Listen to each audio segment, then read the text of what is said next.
We're talking about vision, and in our last segment, we defined vision. It's a picture of what success looks like. It is a future state for this company. It's where we're heading. It's a destination of sort for a business. The definition I gave you was from Dr. Balaji Krishnamurthy. He said the following: a vision is a simple, uplifting, inclusive, believable, but challenging, vivid picture of the future. That's my favorite definition for a company vision. Simple, uplifting, inclusive, believable, but challenging, vivid picture of the future. So now I want to think with you about how do we go about as a leader? How do you go about creating, developing a vision for your company? And the best tool that I've used comes from the best-selling author Stephen Covey. You may remember Stephen Covey wrote the best-selling books, Seven Habits of Highly Successful People. I believe it was habit number 4, begin with the end in mind. I love that. Begin with the end in mind. What do I want this company to look like when we're done? So in the book, as he describes his habits, Covey shares the following story. He says, just imagine it's a Sunday afternoon. You're in your car. You're out for a drive, just a casual Sunday afternoon drive, and you're driving around your neighborhood, your locale, your city, and you recognize much of what you see. But you drive by one building, one that you've driven by many times before in the past, except today, on this Sunday afternoon, you look and you see the parking lot is just full of cars. And you're wondering, wow, what's going on there on a Sunday afternoon? So you're curious, you pull over, you pull into the parking lot. Now, this is not just any building, this is a place of faith, a church, a synagogue, and a temple.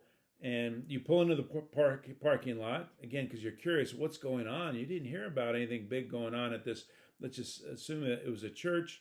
So you park your car, you go walking in, you walk in the back of the church, you find a pew, you look around, and one, the church is packed with people. 2, you recognize a number of the people sitting in the pews. Now you're really curious, so you find a program, you pull out the program, and this is not just any church service that you have walked in on. This is a funeral taking place, a funeral. And you look to see who died, who passed away, and of all things, this is a funeral for your company. Your company has passed. It's a peaceful passing, but your company is gone. It has passed away. And all these people today have gathered to mourn the passing of your company, and maybe even to celebrate all that you have done for each of them. So now you continue to look at this program because you're curious. You see there a number of people are scheduled to get up and speak about your company. And you're wondering, what will they say when they get up and speak about my company? You see that one of the speakers is one of your favorite employees, was with you for many years. Another speaker is going to be one of your favorite customers, one of your best customers. Third speaker is going to be the mayor of your city. Just assume they're going to talk about what you gave back, what you contributed to the community. And the fourth speaker is your banker. Talk about, from a financial point of view, what is it that your company achieved during its lifetime? 4 different speakers, and as you're sitting in that pew anticipating each of them getting up in front of this massive crowd, you're wondering, what will they say about my company upon its passing, upon its future state? What will they say? And so then what Covey suggests is pull out a piece of paper and write down for each of those individuals, what would you like to hear them say about your future, about what you've achieved? What will the employees say? What was it like working for your company? What was it like to be an employee? What will your best customers say? What was it like to be on the receiving end of your product and your service? What was it like to be a customer? The mayor, what will he say about your company in terms of being a community partner, what you gave back to the citizens of your town. And then your banker, from a financial point of view, what is it that you achieved? What would you like to hear? So you're going to sit down and write a sentence for each of those individuals. And in doing that, what you have now begun to do is create your future, create your vision, and you're putting it down on paper. What a beautiful exercise. Once you've got your vision, research has suggested there are a number of reasons why employees fail to understand a company's vision. Sometimes it's due to poor communication. Sometimes it's due to just different attitudes of different employees about that vision. Sometimes it just could be a disagreement. They just don't see how you're going to get there, or maybe this is not the destination they want. You're going there and they want to go there. So you can anticipate that as you go forward.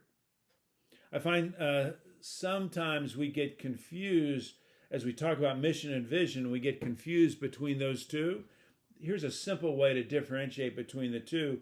Vision focuses on tomorrow. Mission focuses on today. Vision focuses on tomorrow.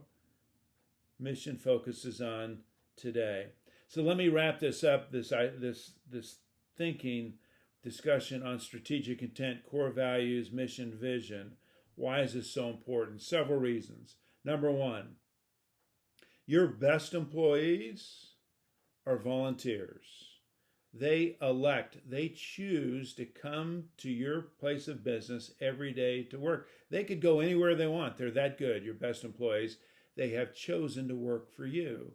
And just as easily as they've chosen to work for you, they could choose to work somewhere else. And what is it that will cause them to want to work for you? It's the three things that we've been talking about: core values, mission, vision. It's what pulls in the best employees and helps you retain the best employees. So in a way, your strategic intent will either act as a magnet or as a repellent. Will either attract the best talent or will repel, push away the best employees. How's it working for you today?